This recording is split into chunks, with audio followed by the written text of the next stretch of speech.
you. Thanks for tapping into another episode of Untapped Keg. I'm RJ Zimmerman, and I'm excited to be joined tonight by a fellow certified This Naked Mind coach, somebody who was very integral, like actually taught me to get me certified as a This Naked Mind coach, but just a wonderful, all around great person, Mike Shennan. How are you doing tonight, Mike? Thanks for being here. I'm awesome. I mean, with an introduction like that, how can I be anything but? That's awesome, bud. I appreciate it.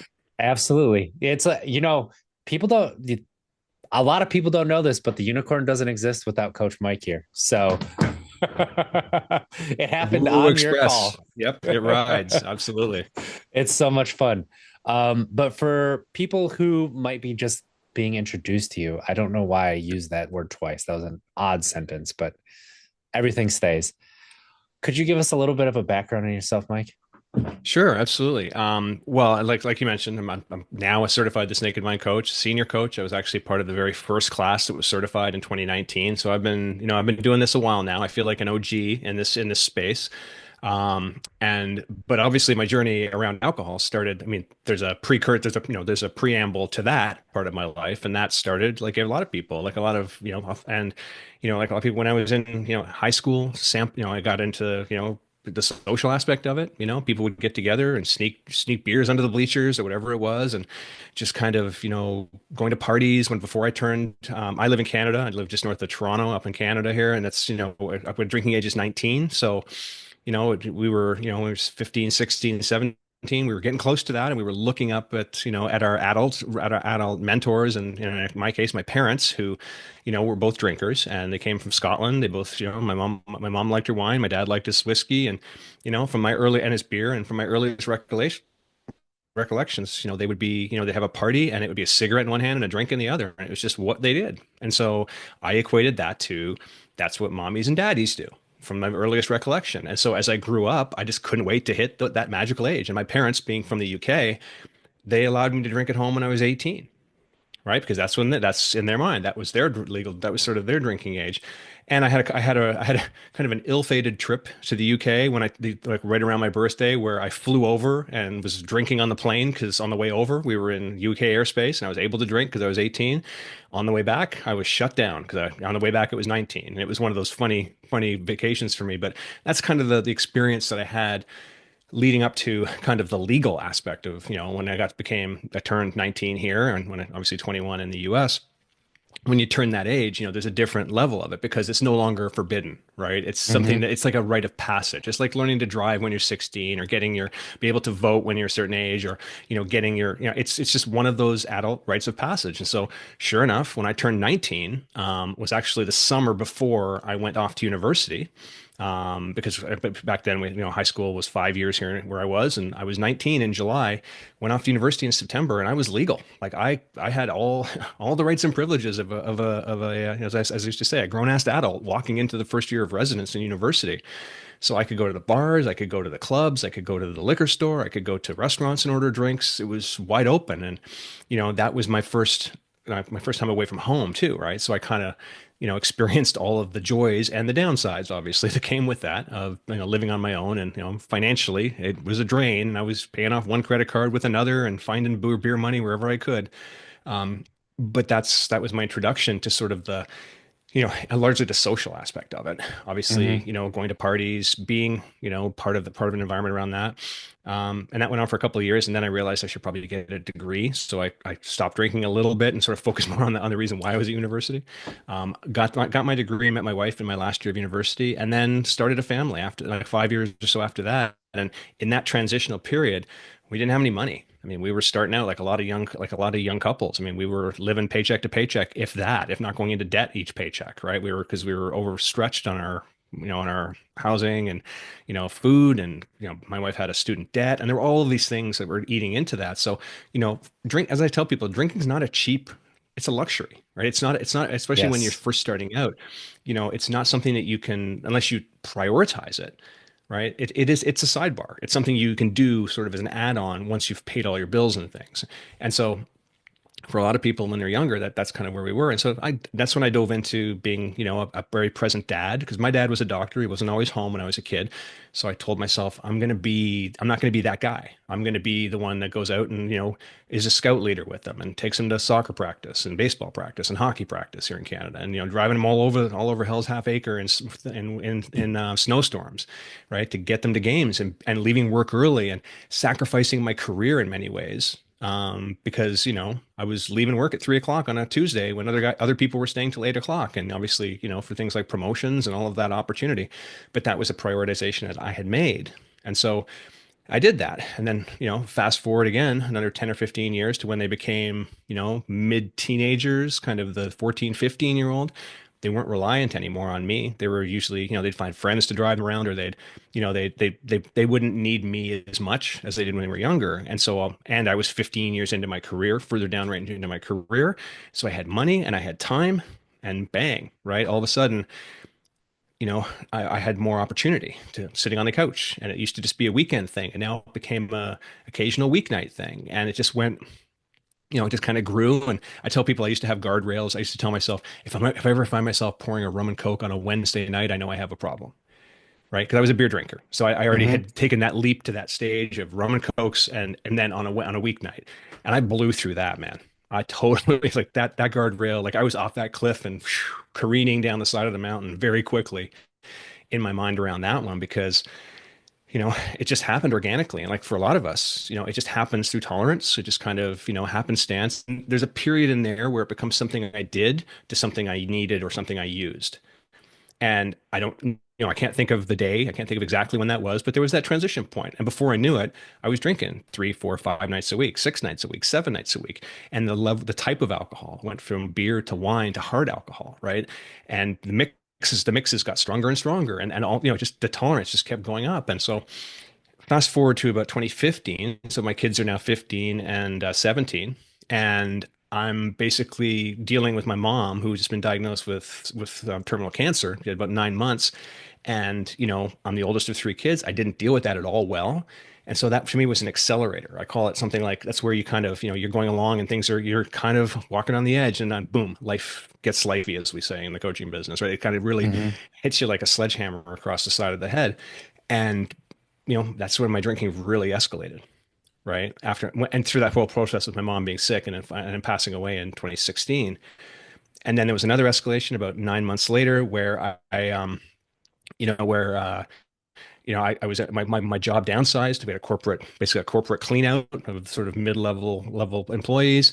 And, I got a nice package, and I was sort of, I was given really, a nice send off, but I was 47 years old and unemployed all of a sudden, looking for a new job. And and I'd come out of this situation with my mom. And so what happened? It went up again. And so the year it took me basically to get back to another position after that, looking for work and stuff, accelerated it again. And that takes me right up until about a few months before I finally made the decision to stop drinking in 2018. When it was basically, I think of it like death by a thousand cuts. All of these things were happening. I knew the gig was up. I knew it wasn't sustainable. My health was suffering. My mental health was suffering. My relationships were suffering. My work, I didn't have my work, but I was trying to get back into things. I actually got my next job, and that set it off again, because now it was all party, party, party. And it was a startup company. So we had beer in the fridge and the whole thing. And it kind of brought me around again.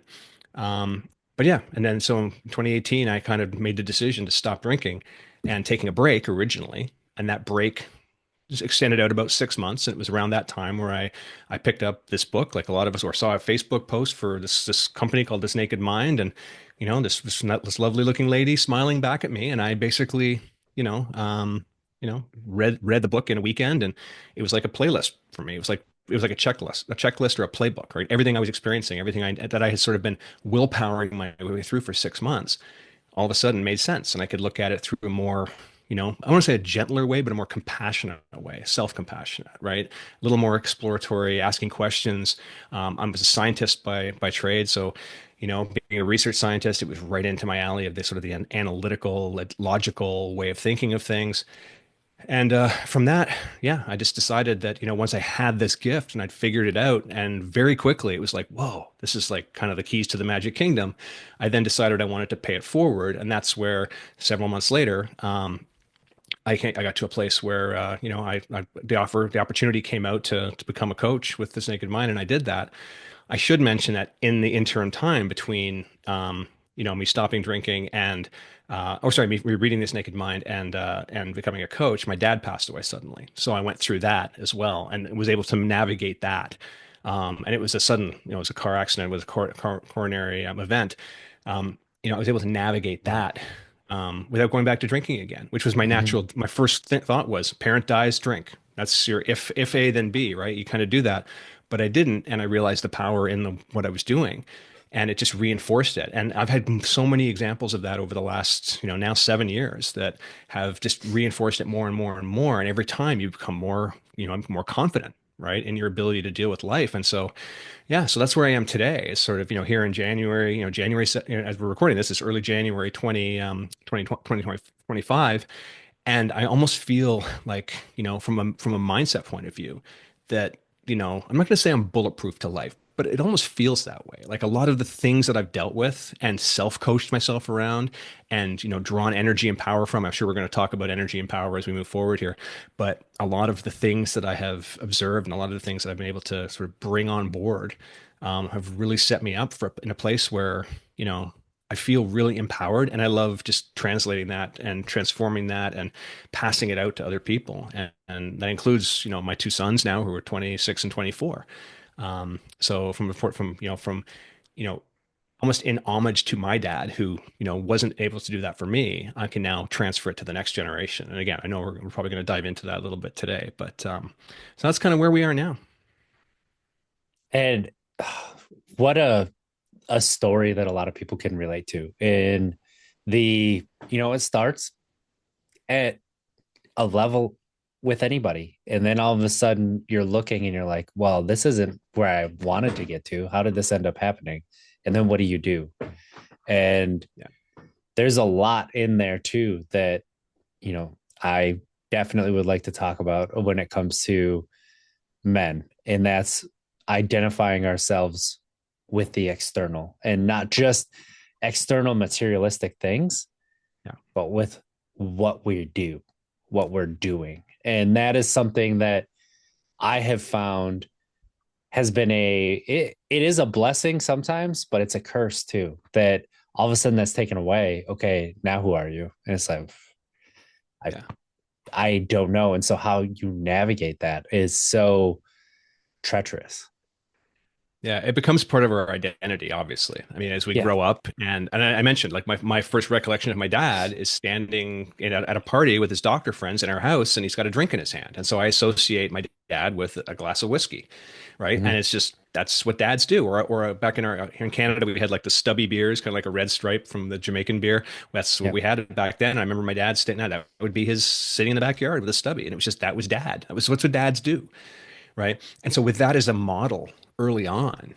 Um, and it wasn't challenged anywhere. There was nobody out there telling me that's not what dads do. Because I'd turn on the TV and I'd see commercials for, dads sitting on a deck at the cottage drinking, by a lake drinking beer, or I'd see them at a sporting event, or I'd go to a sporting event and I'd see signs for Budweiser, this Bud's for you. I'd watch the Super Bowl and I'd see Budweiser commercials and Clydesdale horses and, cute little kitty cats and whatever else it was, right? And frogs and all the things that just reinforced that was part of a being a man, right? Because it was associated with sports, and B Mm-hmm. being, being like a father figure, because some of the commercials around that were, passing that tradition on, right? And Yes. so having that reinforced over and over and over again, was really powerful, and I think it is for most guys.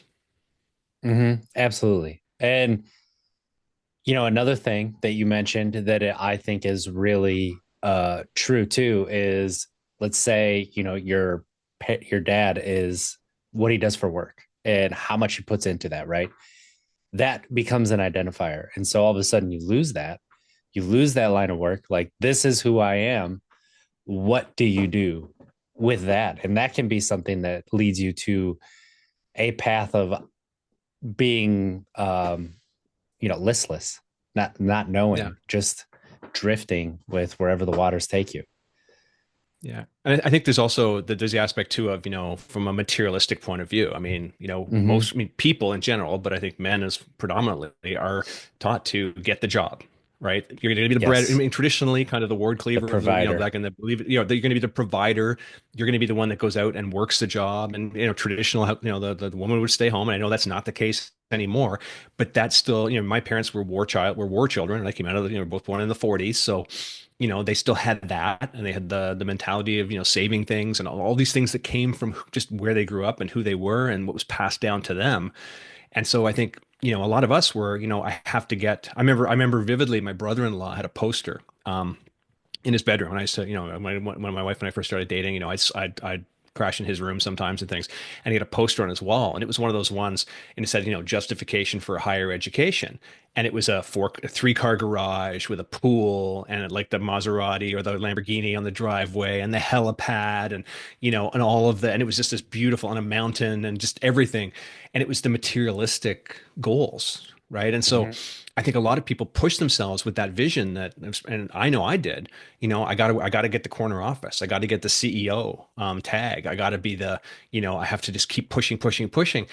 And that, and for a lot of us, I know for me, as I started to get those things, I started to get senior designations, which I never thought of as, as senior, but just sort of, as you started to move up the ladder a little bit, became a manager or whatever it was, every little step, you got it. And you thought, I don't really, hasn't changed anything. I'm still the Yes. same person. I'm just, I have a nice car now and I have, maybe my mortgage is, once your mortgage is paid off, you think it's going to be so much better. And it's like, now I just have new problems. Now I have new things, right? And there's the old adage, new levels, new devils. And the more you acquire, and I know, for example, Annie Grace, from This Naked Mind, she talks about how that's how she got, she had all the things. She had this amazing job. She had a loving husband. She had this house. She had three kids at the time, 2.5 kids or whatever the number is. And, and she was, and it just it didn't click in, right? There was something missing. And Hmm. that comes from, a lot of the work that, we do, both as coaches, identifying, what is that for somebody? Right. And for me, it was a sense of value that went right back to when I was a little kid. And a lot of the things that, being told, being cut from a sports team, right? Being cut from when you're really young and you're devalued, you're not good enough.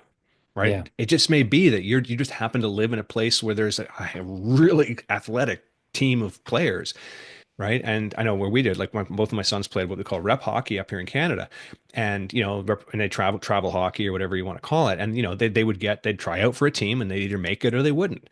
And the kids that didn't, right, felt how did they feel? They felt defeated. They felt cut that they weren't worthy, Hmm. right?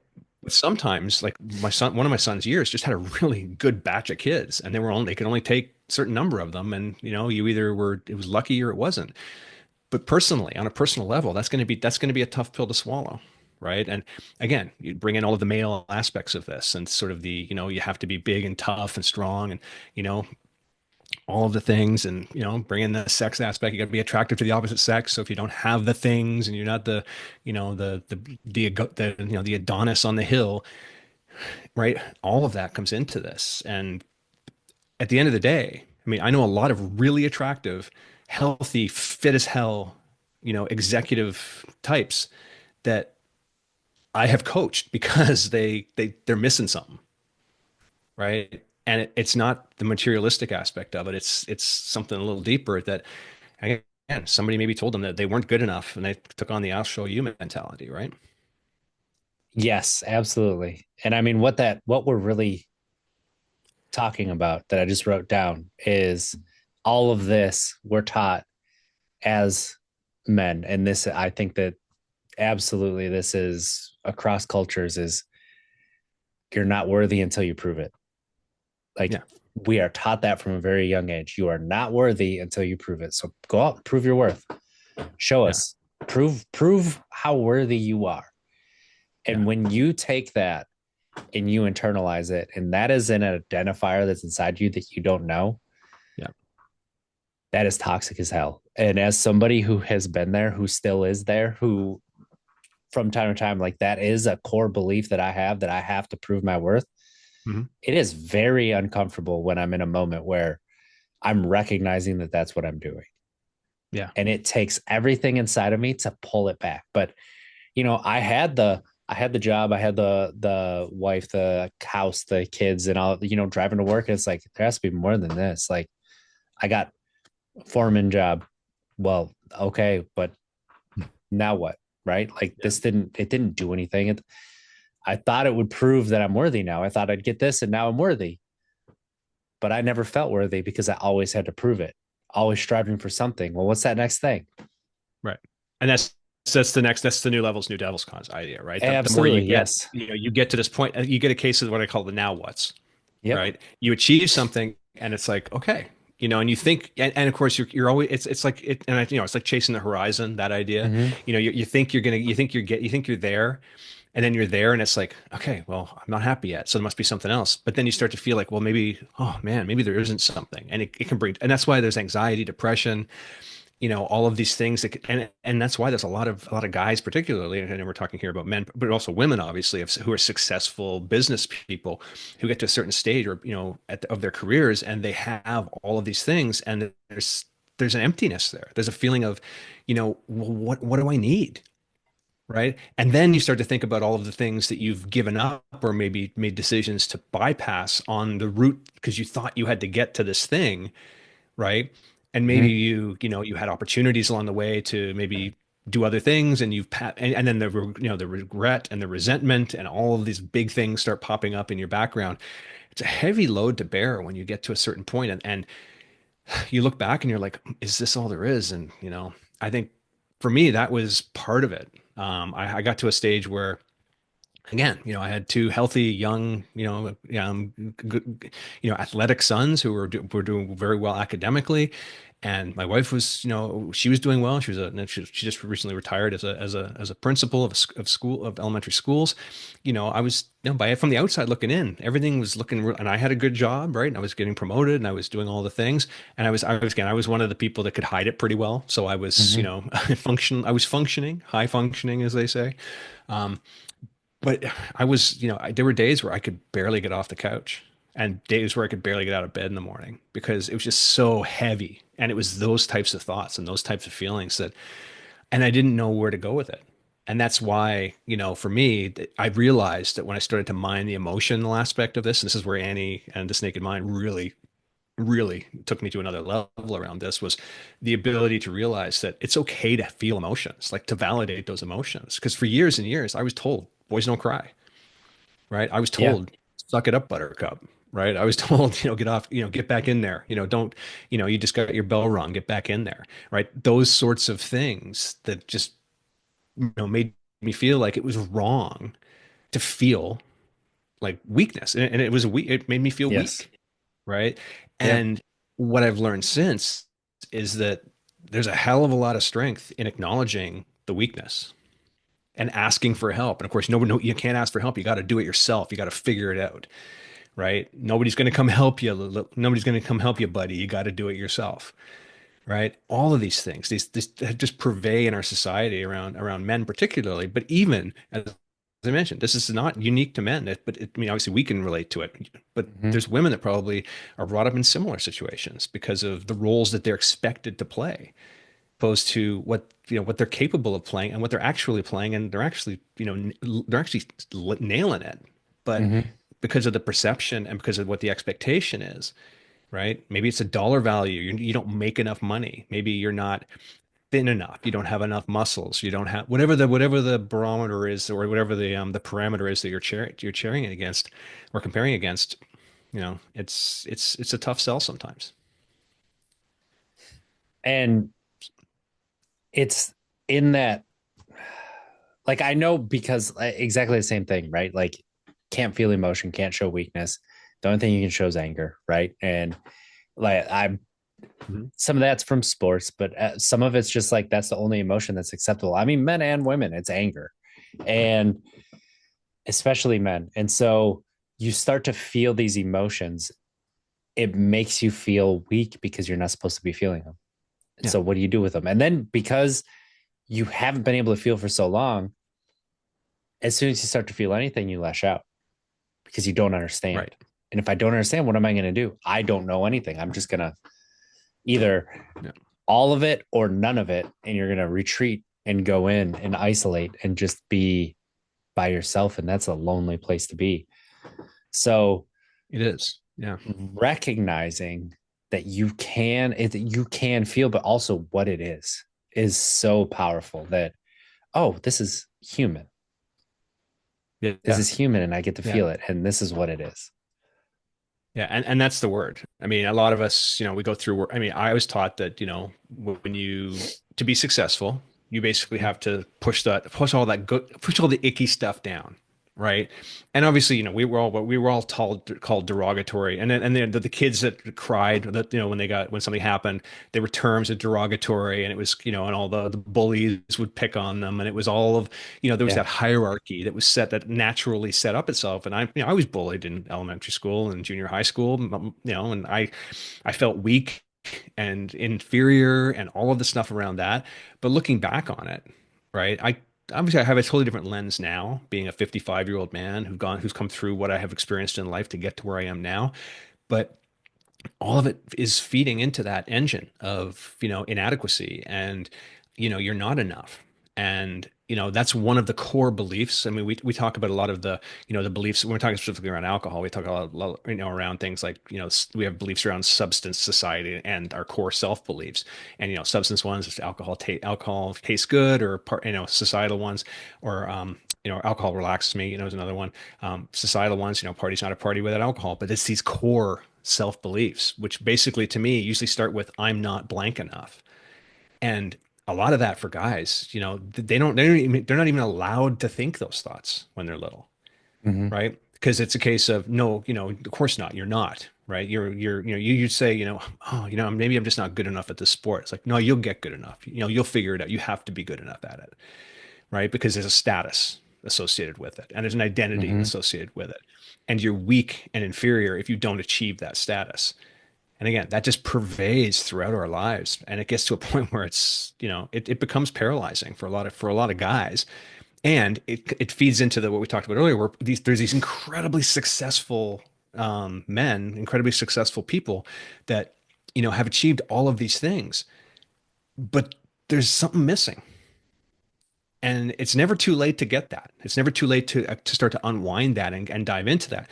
And that's the questions that we ask in our coaching. I know, and you coach in a similar manner around, where's the power right now? Like we feel like power is something that that we're given, as opposed to something we take or something we sort of mine, is the way I like to think of it.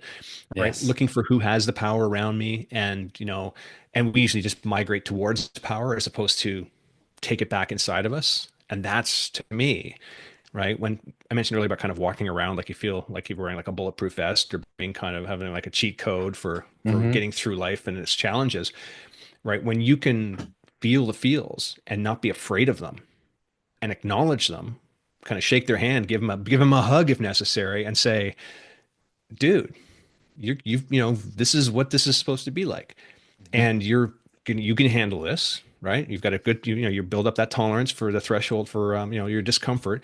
You work through it, and you just, brush yourself off. And this is where you can play the old, like a guy who gets beaned up, who gets beaned playing baseball and kind of gets down, gets to brush himself off and stands back in there again.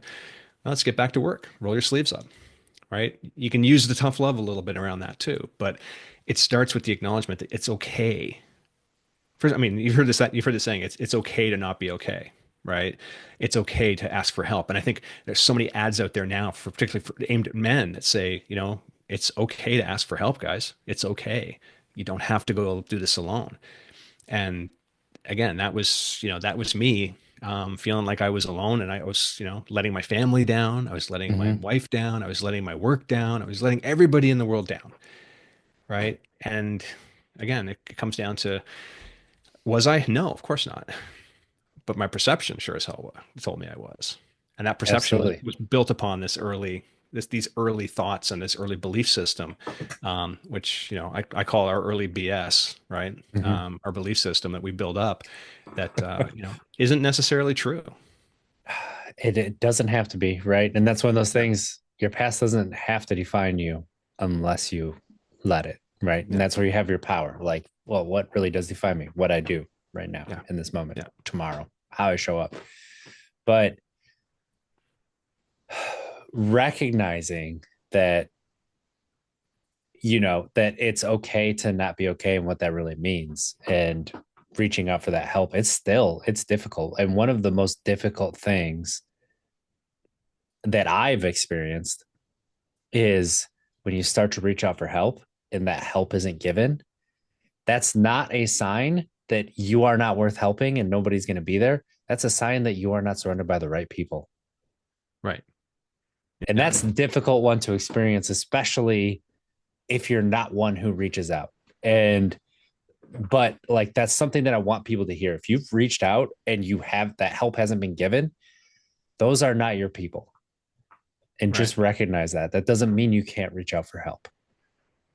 Yeah. And I mean, a lot of this in my current and recent mindset around a lot of things that are happening and how I'm dealing with life, ironically comes from a woman. Mel Robbins wrote this book, The Let Them Theory, which is Mm-hmm. around, recognizing and letting the world happen, right? Identifying that, I'm going to react. I'm going to be more reactionary as opposed to like trying to make things happen and trying to change people and change things around me, and just kind of, acknowledge that the world's going to happen with or without me.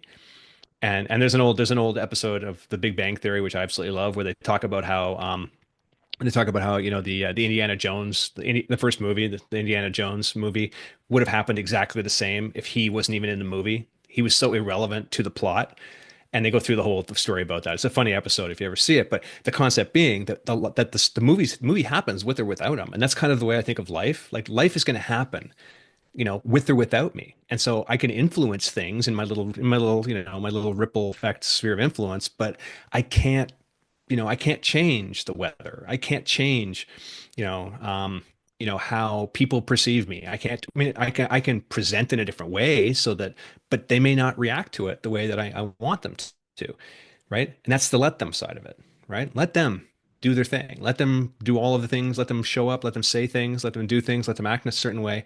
Let me take the power of my reaction is my control, right? Let me take that Yes. power back, and acknowledge that I can either respond or not. And sometimes there's a lot more power in the not responding. And Yes. and part of that empowerment is then there's another corollary part of that, the let them theory, which, let them, let me. And then the third part is people will show their true selves when you do that. Right. And Mm-hmm. that's where the power comes from. And we have our world, you don't have to go very far these days to look at, the world is constantly in a state of conflict.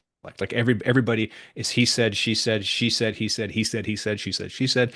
Everybody has a view, everybody has a perspective, and they're trying to play it on people and trying to convince them that they're right. And everything's an argument. Whereas the piece is the person who comes on the outside of it and looks at the two sides and goes, I can see somebody who grows up over there who believes that. I can believe somebody who grows up over here believes that. And this goes back to Liminal Thinking, which is a book by Dave Gray that I know it's foundational Yeah. to a lot of the stuff that we coach around. But there's a foundational part of that where it's like the three men and an elephant, and they're kind of touching, and they're blindfolds on, and they're touching different parts of the elephant. But it takes a person to look at it from the fourth side, which is, okay, somebody's touching a tail and they think that they're holding a rope. Somebody's touching the trunk. They think they're touching a hose. Somebody's got their hand on the side. They think there's a wall, and they're screaming and yelling, no, no, no, it's this, it's that, it's the other. And the person out over here is like, dude, it's an elephant. And being able to have that perspective on everything. And I just love that. I mean, I'm a big perspective guy, as you know. I like to look at shifting perspective and looking at things through a slightly different lens. It's a big word I use all the time. And, when you can do that and do it through a calm, concealed, it's not weak. Somebody yells at you and you say, duly noted, basically, in your mind, or, okay, or thank you, Cool whatever story, word you bro. need to say internally. Right. Yeah, exactly. Yeah. Totally. I love that for you, or whatever it is. Yeah. Right. You can put it through whatever lens Thank you you for want, sharing your but opinion. just I'll in that take it moment. into account. Right. But you don't want to antagonize the person with that, mind you. But having said that, when you can just reflect on that and, internalize it without responding, right? I like to say a punch thrown in the air doesn't connect with anything, right? Mhm. And something somebody says is powerless until it hits. until it connects, until somebody else gives it a meaning and maybe validates it through a counter punch or whatever it might be, right? The fight is and we have a concept with this naked mind, a concept of drop the rope, right? Two people are in a tug, and it's either an established, conflict where people are kind of going back and forth, and you just to say, you know what, I'm going to walk away at this point, and you drop the rope, right? Like a tug of war, Hmm. or somebody tries to get you to pick up a rope, and you just don't pick it up, right? These are the power aspects of living a regular life that a lot of people get roped into these things, and our thoughts are things we get roped into, our thoughts and our beliefs, right? These beliefs that we've talked about and my mom used to say, children should be seen and not heard, like that kind of stuff when we were kids, right? And the boys don't cry one. That was that's huge. I love The Cure, the band, one It's of the still best. said. Damn you, Robert Smith. But yeah, it's basically, that was one of those things in my head, from the time I first heard that song, it was like, boys don't cry. Okay, well, there you go. If a band I like is telling me that, I guess that's the truth.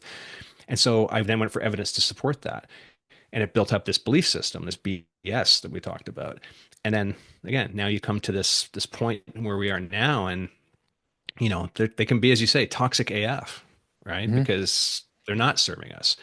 But Hmm. but it's never too late to, just I know it's the Untapped Keg podcast, to turn off that tap, Hmm. right? That's driving those beliefs. So It's, it's that what people started to say, which is so true. Like boys don't cry, they fight, right? Or they pick up yeah, guns and they, yeah, shoot. And that is so true. And like you just work with the emotions and all of a sudden there's not that want. But something you said about living life and then your perspective of it really informs how you're going to go through life and the let them. I told you before the podcast started, and right? Like I just shaved my beard, which is usually yeah, bushy and big. And I shaved it last night. Today was the coldest day of the year so far. And instead of me being all, I could go through the day jaded and angry. And I probably would have at one point in my life gone through it like, wow, I can't believe I shaved my beard. I'm so stupid. Right. And like just angry about the weather. Why's it got to be so cold? Blah, blah, blah, blah. Just like all of this stuff that is making me in a place where I don't like to be, but that's where I am. And I'm angry about life and I'm pissed off and just everything's going wrong. Or I could do what I did today, laugh about it. Wow, that was a good decision to not look at the weather and just shave my beard off. Maybe I should have waited 2 days or, something like that. But it's like I did it. And guess what? yeah, I don't control the weather. And so I can laugh about it and be like, well, I guess I'm going to acclimate quickly because I got to yeah, work outside all day in this. And it is what it is. And it's a lot easier to go through the day laughing and knowing that I can still have a good day, even though it's cold as hell. yeah. And I don't have my normal hair keeping my face warm. For those who don't know, the beard actually does work, especially against wind. I just want you to know. Yeah. Well, I went for a walk earlier today where I was, and I was remember thinking, I was walking around and I thought I should have brought a scarf or something because my face was Mhm. bright red and like rosy when I got back from that. So I can totally see how that would be a benefit. So um I think the other thing that we haven't touched on yet, but I think is really important here too, is the fact that a lot of these, we've talked about these belief systems, we've talked about the things that come to us, and you know and for a lot of us, they're long standing. Maybe they Mhm. come from, I'm Scottish Irish, so it comes down through like my alcohol, habits came through an honest lineage, right? A lot of the things that, not being able, not, a lot of my dad would never have, maybe, he might have at some point, been able to sort of change his mindset around some of this stuff, and maybe look at this, but I look at it as an opportunity to really, change it, and give my son something that they didn't have, that I didn't have, which was an alternative model, somebody that they could Mhm. look up to, that in their world, that when the world is telling them you need to drink to have fun, you need to drink to be successful, you need to drink to do this, you need to drink to do that, they can now look at, well, yeah, but my dad doesn't do that, and he knows a lot of people. He knows this cool guy RJ that he did a podcast episode with, who doesn't need that, and there's other people that really, that you can now point to. And I think in a lot of cases we kind of I've talked to some of the, I mean, I do coach a lot of men, and a lot of the power I use, especially talking to dads, is around just imagine the power of, I mean, sometimes it's a grandkid if their kids are older, like mine. But just imagine if it's a younger kid. And I've worked with some dads that are, have 4, 5, 6-year-olds who aren't going to remember their drinking if they make this change, and think about the power in a child growing up in a world where they can look at their dad and the world's going to tell them something, and they can go home and they can sit down and and they can have an example right in the house that it's not true, right? And I think that breaking the lineage, breaking the chain, that Oof. I'm really passionate about that, because as I said, my dad basically, he drank right till the very end, and I know it was one of the reasons that he had his coronary issues and circulatory, and my mom drank, and that contributed to her cancer as well, and and then obviously the smoking didn't help either. I mean, it was nicotine and alcohol, but when I think about that, to me, like, and again, my kids were 17, 19. I know your kids are a lot younger, right? Like when your kids are my kids' age, 20 years from now, like think about the power in the modeling and in the example that you can be for them, right? As a dad, for them to say, you don't have to drink to have fun. I've been to almost, since I stopped drinking, I did a quick check earlier today. I've been to almost 400 concerts since I stopped drinking in 2018, 105 last year alone. I don't know about you. That sounds fun to me. For somebody, and I've been to tons of sporting events and other things that, Hmm. and haven't drank at any of them. Largely, and the reason why I can go to so many is because I'm not spending $200 on alcohol and things, at dinner Right. and things beforehand as well, Yeah. as a contributing factor. But, you know, I think it's fun, and I think I'm, the life of the party when I go out sometimes, because I'm there, I'm present, and I can drive people home afterwards. Like Yep. all of the benefits, right, of, in the case of alcohol specifically, but just in that mindset change to really, you know, give it, to pass that on. I think the power in, the translation of giving that to our kids, and giving that to, I said, you've got 2 kids, I've got 2 kids, different ages, obviously, but speaking strictly from a parental point of view, and and this applies to moms as well, right? When you can see that, the benefit in that, and realize, I always say around Christmas time, the best thing you can give your kids is presents at Christmas. And I don't mean the ones with the TS, Right. right? It's being there and remembering it and being part of it. And so, to me, For those of that's us a in huge America, driver. it ends in a CE. For Yeah. those of us in America, right? Right. We gotta spell it out a little bit. Okay. Yeah. Absolutely. Yeah. But it's huge, right? I mean, Yeah. being present, being an Well, active, um, yeah. uh, And taking that a step further with being present, being giving your kids that gift as a dad. What if we didn't just give them something else to look at from that alcohol standpoint, but show them a man who can regulate his full range of emotions? yeah. What a Yeah. gift that is. And no matter what age your kids are, showing them a man who is willing to learn their full range of emotions and regulate that. Like the Yeah. trying, like showing, even, if you have adult kids and you show them that I am quote unquote old and I'm trying to learn to do this, guess what? You can too Yeah. in that moment. And oh my God. And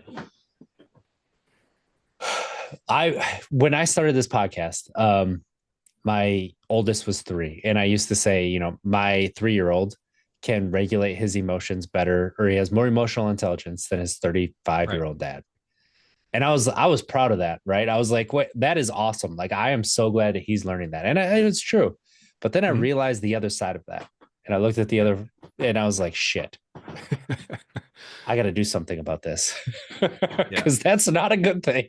Is that something that I Yeah. can be proud of? Yes. However, I need to do something about that. And it's different in how they can show up, and I can show up too, because guess what? If I'm regulating my emotions, that means that I'm giving myself permission to make mistakes. Right. That's a part of regulating your emotions, is allowing yourself to make mistakes. Yeah. And that's And how we learn and evolve and grow, right? yeah, Is we don't, and a lot of people look at, we talk about a life that you want to achieve. You want to have this magical life where you have no problems. And Hmm. this is where Mark Manson comes into my head, who wrote The Subtle Art of Not Giving a Blank. And I'm not giving a fuck for, if we can say that on the podcast, but Yes, he absolutely. basically, he has this superhero in that book called Disappointment Panda. And he's another one of my sort of, I don't want to say mentors, but somebody that I just really connect with. And this idea is that, I got news for you. And it's like the superhero that he creates is Disappointment Panda, who comes around when you think you got it all figured out. And it's like, well, I'm going to tell you, you got these problems now. You thought you didn't have any problems, but now you got these problems, right? And you can pick your problems. Which problems do you want? And when you look at it through that lens, again, it's, that's part of this emotional regulation is that, life is going to, and still, it comes in, I mean, there's some Buddhism and things like that in there too. Life is a struggle. It's the eternal struggle. And you're always pushing, Sisyphus you're always pushing the rock up the hill. And you can get into all of these places around that. But at the end of the day, I friggin' love waking up in the morning and not knowing what's going to come and what's going to happen that day. And sometimes days, and today was actually one of them, ironically enough, just a lot of, without getting into it, there's a lot of things that happened today where it was like, I'm sitting there, this whole day is going on. It's just like, whoa, whoa, whoa. And it's just like, it's like watching a car race, like things are zipping past me, zoom, zoom, zoom, both ways. But just taking it all in, as you say, regulating that emotional and, the emotional, and I call it the emotional intensity. I kind of talk Hmm. about with a lot of my clients when I'm dealing with a lot of people when they first come to whether it be an addiction or they're struggling with their emotional intelligence, they're sort of at that period where they're really and emotionally immature, right? They have a really low threshold for discomfort and they have a really high emotional intensity. Like, and so with that, if you think about it sort of from a graphic point of view, you've got this, you're really low in, you basically anything happens, it triggers you and you go 0 to 60 really, really quickly. Hmm. Right. And for a lot of people, that gets really uncomfortable really quickly. So that's what leads them to an addictive habit like alcohol or drugs or, whatever it might be. Right. Over the course of what I've done is I've realized that over time, I've through, challenging myself, pushing my limits, getting more comfortable with discomfort, I've increased that tolerance for discomfort. And at the same time, through mining, the reasons why I feel the emotions I do, and are they mine? Are they emotions that, is it something I learned that this band that I liked, once again, damn you, Robert Smith, told me that boys don't cry, and I believe that, right? But is it really true? And how does it make me feel to believe that? Well, it makes me feel like I can't cry, right? Is it true? Is it really true? Well, there's times when you want to not, you don't want to go on into it if you're standing up in front of a boardroom or something and something impacts you. You don't want to cry in that moment. So there's times when you can regulate, but for the most part, if your emotional intensity is, if is really low, and it's like you're kind of walking around life in a chill mode, right? You're feeling like things aren't normal, little tiny things are not gonna really set you off, right? You can deal with your car not starting in the morning. You can deal with, with a water leak in the basement. You can deal with some of the little things, right? A pot light goes out in your kitchen. And I say that because that's a personal one, because I have a pot light that I haven't changed in a year because it's the bane of my existence right now, where it was. I've gotten to the point where I'm used to it, but there's an issue. I can't get it out of the ceiling. Anyway, little things don't phase you anymore, right? And that leaves you space for, if you think about it from a graphic point of view, like now your tolerance is way up here and your intensity is way down here. You got space in between those two, and you can Hmm. raise that emotional. You can regulate that. Like big things can happen, massive things can happen. And sometimes they'll push over your threshold, but you can reel them back in quickly and you can navigate it. And there's kind of I have a little graphic that I use around this, but in that sort of, if I've explained it there, that's kind of the magic. That's the secret sauce, right? Is to get to a place where you're emotionally stable. You have a low, emotional set point is what Annie Grace calls it, right? You're very comfortable in your own skin, walking around all day long, and big things happen, and you got room in there, right? You've got room for it to go up, right? So on a scale of 1 to 10, it can be in a 0, 1, 2, and it can go up to a 7, 8, 9 if your threshold's at 9, right?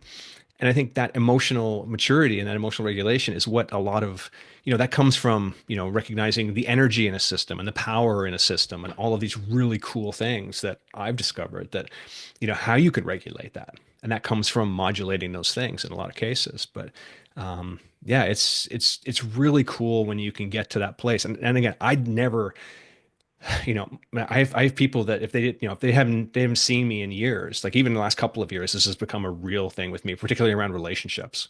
right? Because people used to trigger me and I'd get drawn into things and all of that.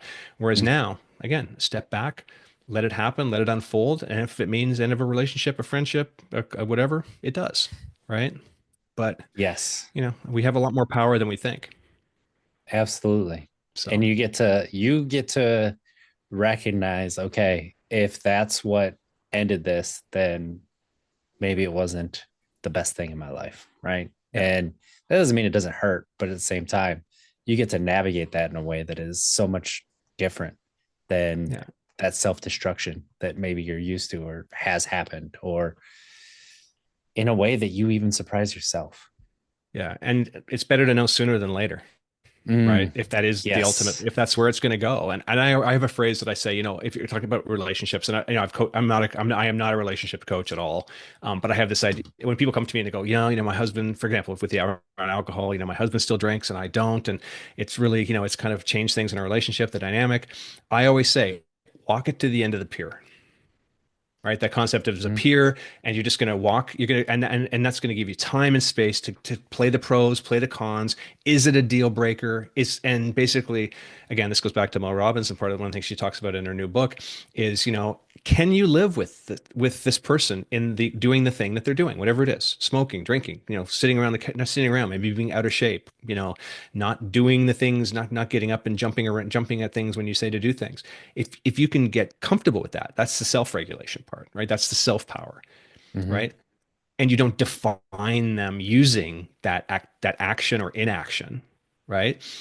Then you can work through that stuff. And it may not be comfortable and it may not be, but you take ownership for, again, that's the let them, let me aspect, let me, go and do my thing. And, over time, in a lot of cases, maybe it will take months and months or maybe a year in the worst case, but you will start to see your behavior modifying other people's or impacting other people's. And if it doesn't, you're going to be more comfortable around that person by that point anyway. And so these sorts of things too come into it. And again, this can be around regret, around things. And I know for a lot of people with younger kids, if they're or older kids, they drank and they have all these memories about the things that they did, the risks maybe they put their kids in because they were drinking and things like that. When you can start to go back and mine some of those and realize that a lot of this relationships talk that we're talking about, it comes into ourselves, right? Like we can forgive Yes. ourselves and we can take back the power and realize we did the best we could with what we had. And what we had was just really crappy tools, Mm-hmm. right? And so now I have Mm-hmm. better tools and I'm going to do better. And I'm going to replace some of those, replace some of the negative memories and, fading effect bias is your friend here. Replace those negative memories with some more new positive ones. And overall, 10 years down the road, you're going to start to realize that, you know, you're in a better place and they're in a better place. And the reason why you're there is because you've navigated all of those, navigate the road, all the obstacles and the things that you've overcome to get to where you are. So, which is pretty cool, I have to admit. Like looking back and having no regrets, and I say that very, I'm always hesitant to say that, but I've reframed the word regret. Right. That's part of my little power. One of my power exercises is find a word I don't like and then take away its power by changing it, changing the meaning to it. Right. I do that all the time too. I tell people that's one of the most powerful things you can do is define words that people use often for yourself. Because if Yeah. that their definition that they're using that word for doesn't mean that you have to use that same definition. And Nope. so that's exactly what you can do. Like forgiveness was a huge one for me. Yeah. And as soon as I redefined that, it was like, oh, I get it now. Okay. Yeah. Yeah. I don't have to be a grudge holder like I was. Like I could still hold people accountable, but I don't have to dwell and just use so much energy on that anymore. Like what that Yeah. A big one accountability for me could was look like. acceptance because Ooh. acceptance equaled resignation for me for a long time. If I accepted something, it meant kind of, oh, well, Mm-hmm. apathetic, throw my arms in the air, F it. Right.